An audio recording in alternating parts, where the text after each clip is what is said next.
Hey, what's up, everybody? It is Chris. So today we're gonna find out, is Brian Laundrie dead?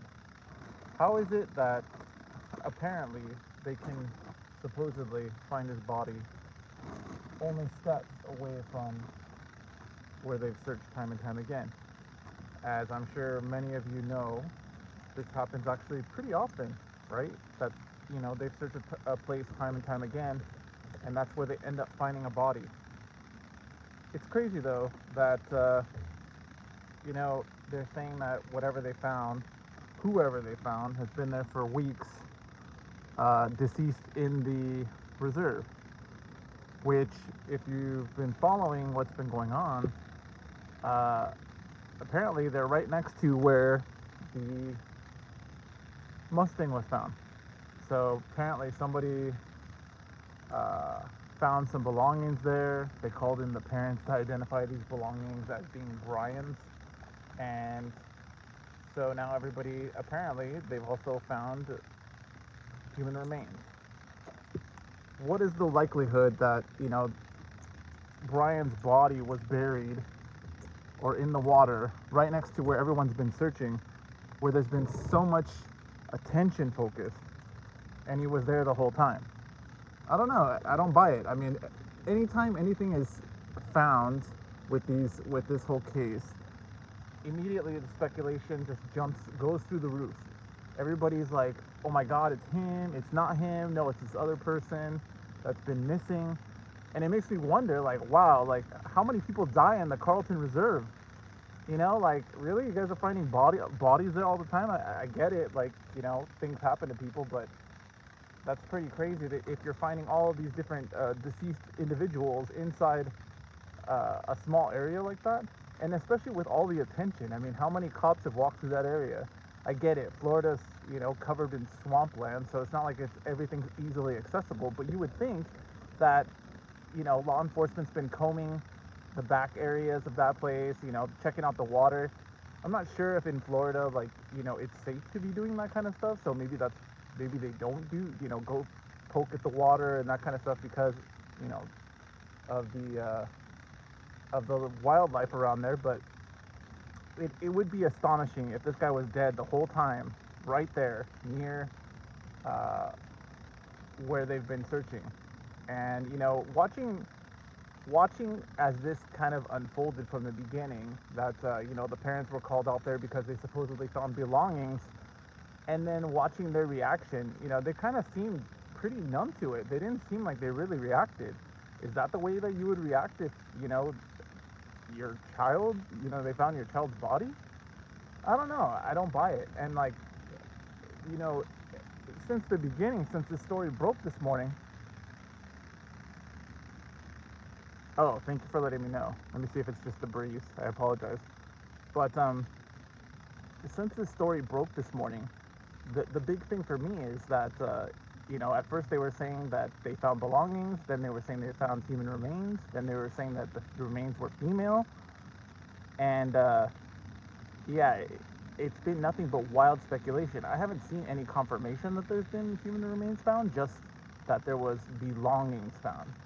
And so it's pretty interesting to see the wild speculation. It went from, hey, they found something, they wanted the parents to come down and confirm if it could have been Brian's, to, oh my God, there's human remains, to, oh, it's female remains, to, no, it's Brian, and we have no confirmation of any of that. But the wild speculation is just crazy, and I'm asking myself, is it a good thing or a bad thing if they do end up finding him? If it does end up being him, you know, people are going to have the bad taste in their mouth about this whole thing. And I think that's something that gets lost with a lot of people, is that, you know, we all want closure on things. We all want to understand. We all want to understand uh, why things happen. And if he did, tap himself out, we're all going to be left with that. We're all going to be left with that wanting feeling, wanting to understand why. Why did this happen? I mean, I've seen every possible possible explanation for how this all unfolded, from Brian's a serial killer to, hey, it was an accident, and maybe they were into some freaky stuff, and he choked her out. I don't know. I don't know. I personally don't believe that because that aspect of it, because I mean it seems clear that they had a pretty volatile relationship. So whatever drove him to, you know, to commit that murder, if he did do that, um, you know, I don't think it was an accident. But again, everybody's innocent until proven guilty, right? Except in the court of public opinion. If you're in the court of public opinion, you're definitely guilty first. And so the hard part with this is that I'm asking myself, like, if they, you know, if they announce today, hey, you know, we found human remains, we're going to see if it's him, but they do think it's him, you know, this is really going to be one of those things where people are like, no, no, I saw him in Tennessee, I saw him in South Carolina, I saw him over here, I saw him at, you know, Taco Bell ordering a Locos Tacos combo, whatever the case is. It's just crazy. And I think it's important that, you know, when you think about what's been accomplished with all the attention that this case has gotten, I mean, for some people, they, yeah, definitely, he is the new Elvis for sure. Um, but for some people, you know, it has brought closure to them in other ways where, you know, they found bodies of other people that, you know, had gone missing in the national forest and other things like that. So I guess there is some positive to it, but it's just, you know, such a negative thing when you think that someone's murder is what brought about like this whole uh, media attention. And of course, the media hypes it because it gets attention, and I get it. I understand they're for-profit corporations, but you know, even if they do identify his remains and say it's him, you know, some people are going to be like, no, no, no, no. Joe Biden put him on a plane to Cuba, and Joe Biden's protecting him, and you know, this is all part of the big plan. They wanted to distract from, you know, everything that's going on with this story, and it's crazy. It's crazy that people have that kind of time to be able to come up with all of these conspiracy theories. The one, like I said, the one that gets me is like when they started tying Brian to all these other disappearances and murders in the area, you know, in Utah and other places, that, oh, maybe Brian was a serial killer, and maybe, you know, Gabby found out about him tapping somebody out, and she went crazy and she was going to tell people, and so, you know, that's why he had to kill her. I mean, that's pretty outlandish, pretty crazy, but I mean, at this point, anything was possible. And I mean, even when you look at how they were saying that the way that um, the way that they analyzed whether that was accurate or not, or could be accurate, was just how the people were killed. Does this fit like a modus operandi? Okay, I mean, think about it. If that was the case, that was the only criteria you went by, then, you know, if you were a serial killer, as long as you did it in different ways, then no, we're not going to tie you together. We're not going to tie them together and consider you a serial killer. It's crazy. It's crazy. But like the whole family dynamic is so interesting too.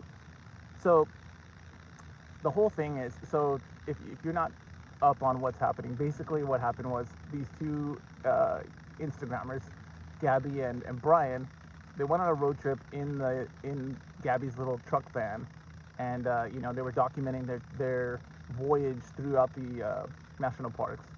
And then what ended up happening was, you know, they had a blow up, which everyone apparently knows about, where the cops got involved. They got pulled over because they were being violent towards each other, and the cops didn't arrest any of them. They just basically separated them, and then it ended up later on that, you know, Gabby ended up getting killed. So it it's all crazy. It's all, you know, it's something out of a made-for-TV movie. It's something you'd see on Lifetime where you're falling asleep and the channel change. But, you know, the fact that this guy returned home without his girlfriend, but he was driving her car, like, what kind of a parent is going to sit there and say, oh, okay, that's okay? I mean, my parents would have been like, why the hell do you have this other person's car? Like, what are you doing? You know, and whatever excuse I made up, they would be like, what's going on? You know, and then especially if my girlfriend's parents were calling saying, where is she? Yeah, you know, the cops would have been involved from the get-go. So none of it makes sense. And I mean, of course, like, you know, his family covering for him or whatever it is that they're doing, it's just insanity. It doesn't make sense. And I think that's why it captivates everybody, because it's so hard to believe. And yet, what we know is true is the part that's hard to believe. I mean, it's not hard to believe that somebody could kill somebody else, right? I mean, anybody could, yeah, I do think, I don't know, you know, I, could he have killed himself? Yeah, I think he probably, is obviously capable. Anybody's capable.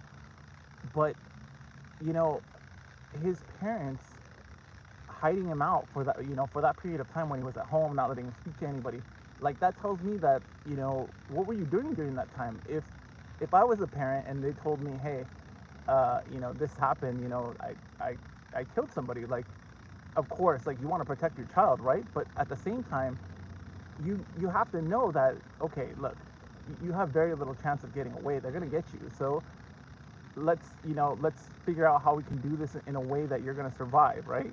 So, it, like, why, why would you tell your kid, hey, here's some cash, go, go run away, or yeah, go ahead and go camping in the reserve. Uh, you have to know that your kid's gonna be in like an emotional state. I I just can't understand. Everybody profiles this kid as like, oh, he had issues, social outcast, whatever. I mean, but that could be anybody, right? Like, that could be so many different people. The fact that, like, they are, his parents have been like acting so weird this entire time. Like, if your kid was missing, like legitimately missing, you're gonna be looking for your kid, right? Like, unless you knew where they were. And if your kid told you they went hiking at the reserve, and you hadn't seen them in a few days, like, you have to be thinking, okay, either they fled, which is highly likely, or maybe they killed themselves. Are you still not going to look for your kid? It's crazy. It's nuts. The whole thing is just nuts, and we're going to find out shortly what really happened. But I have a feeling like they just found things, and they may have found remains, but I doubt it. And everybody's going to be let down again, and the sightings are going to continue. Everything's going to continue. Like you said, Brian Laundrie's the new Elvis. So it's crazy. We'll see. But I just wanted to rant on that for a few minutes because it is so crazy. And as far as the pocket piece, I had a silver eagle that I used to carry, but I don't do it anymore because my wallet's too full. But I do have plenty of bullion with me in case the apocalypse hits while I'm out and about. I'll be able to barter as best as possible. But all right, that's it. I'm gonna do a actual bullion video later today. I actually did make a purchase, so let's see what the FBI has to say. I have a feeling it's gonna be more of the same, more big news over nothing. We'll see. Thanks for watching.